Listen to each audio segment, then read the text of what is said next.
Pardonnez-moi, car j'ai péché. Ou plutôt, c'est mon langue qui a été saisie. Et ce n'est plus le bruit de la mer qu'on y entend depuis. Quand on tend l'oreille dans ma conque libérée, on entend encore qui gémit.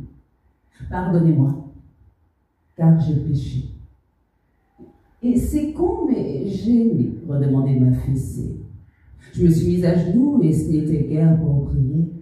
En quête de punition, je m'en battais le calice de vous avoir offensé. Les seins du paradis étaient devenus mes tétons dardés, et si je n'étais ni farouche ni vierge, sa verge a ouvert les voies inéluctables de la cochonceté. Pardonnez-moi, car j'ai péché, j'ai cédé sans maman ni papa à la facilité. J'ai hâte. Et en même temps, j'arrête pas d'y penser. Je n'ai point tué, si ce n'est mon image de chasteté.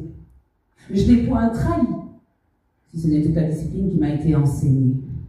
Mais, tel Moïse, il a ouvert ma mer rouge en deux sans forcer. Le plaisir, est-ce un mal savoureux qui m'infecte? Le plaisir, est-ce proscrit? Pour tout être qui se respecte, pardonnez-moi, car j'ai péché.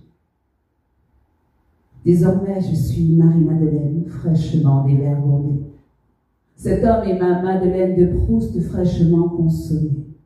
Entre ses mains, je me sens Jézabel, puissante et irrésistible reine, qui sait croquer la vie à pleines dents et coquer comme une chienne, dont les jambes chancellent encore sous les coups à coups de le corps à corps s'enchaînent, tandis que ces petits soldats font front bravement au souvenir très lointain de mon hymen.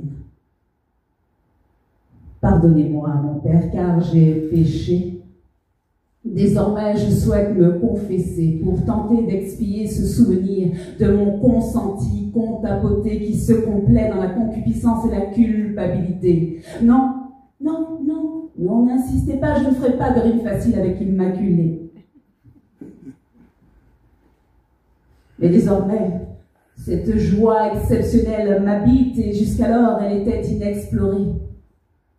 Pardonnez-moi car j'ai péché, jusque-là je ne croyais qu'en un seul Dieu, trahi, sacrifié et crucifié, et je continuerai à croire en sa philosophie s'il m'estime encore digne d'être considéré. Mais je ne tendrai l'autre jour que si c'est pour suivre les règles du shibari attaché. Et si demain je dois aller frapper aux portes de l'enfer, pour avoir hurlé de désir, pour m'être envoyé en l'air, qu'il en soit ainsi. Pardonnez-moi ou pas, car j'ai péché, et le gros lot, cette fois, je n'ai pas pu m'en empêcher. Mais si demain, je le répète, je dois aller frapper aux portes de l'enfer, pour avoir hurlé de désir, pour m'être envoyé en l'air, qu'il en soit ainsi. À ce souvenir savoureux, je ne renoncerai pas, mon père. À ce plaisir coupable, je me soumettrai de toute manière. Il est fort possible que je travaille vraiment de mon vivant pour y arriver plus rapidement une fois sous terre. Elle manquait espérer, en bas la tête. Il peut gagner des pièces maintenant, mais des bons plaisirs. J'espère que le dernier jugement auquel je serai soumis sera celui au sujet de ma vie, celle que j'ai menée dans la liberté d'être.